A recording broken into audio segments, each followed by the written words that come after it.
Good morning. I hope that you are enjoying our weight loss Bible study. I had some thoughts that I wanted to share with you about day 2's material that we had assigned last week. And I hope that material was as rich for you as it was for me. I've been through this study again and before, but going through it again, it's fascinating to me how God brings to bear my experiences, whether they be negative or positive.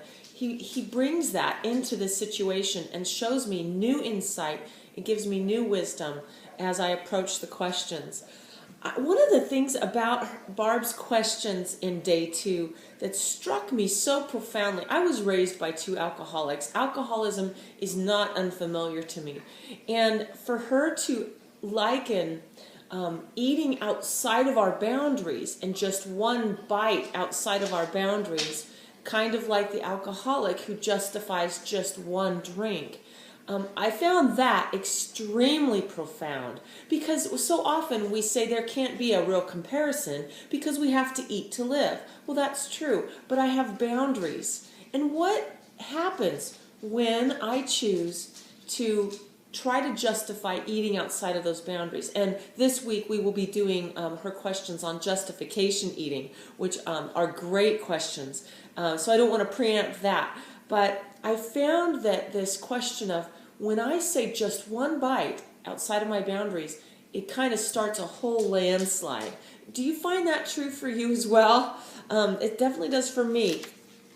And one of the reasons I think that this is so important is it goes beyond just one bite and how many calories are in one bite and will that really make a difference? No, it doesn't maybe that big of a difference.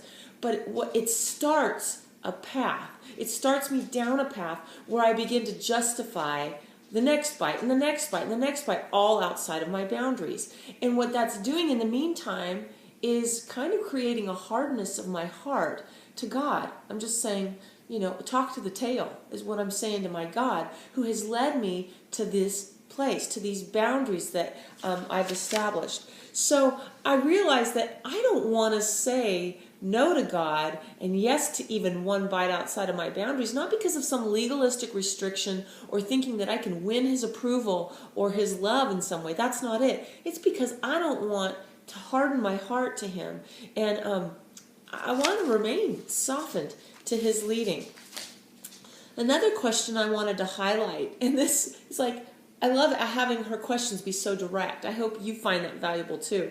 Do you think you're the type of person who can eat what you want when you want without having it mess up your life? Why or why not?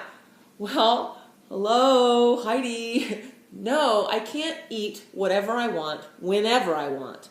I need to be at a 0 and I need to stop at 5, because if I eat outside of those boundaries, whatever I want, whenever I want, I know where I'm going to be going. I'm going to be eating all the time because that's just kind of in my nature, it seems like, in my fleshly nature. I love to eat. I love to comfort myself with food. I love to celebrate with food. I love it when I can have food when I'm agitated. It seems to calm me.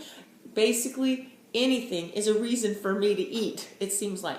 So having those boundaries, I know, is a good, godly, wonderful, happy thing in my life.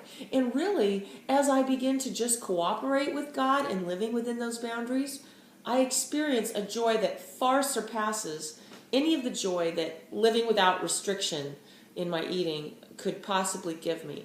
So I wanted to just highlight that question as well. Let's see what else I have in my notes to highlight. Well, those were the main things. So in another video in this blog post, I'm going to talk about what we will be covering this coming week and what you can look for. So anyway, I'd love to hear from you about how day 1 and day 2 questions from last week.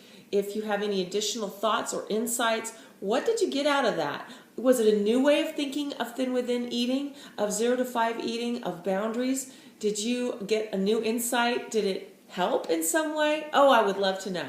And again, if you comment, you get added to this week's drawing for a free book or free hour of coaching.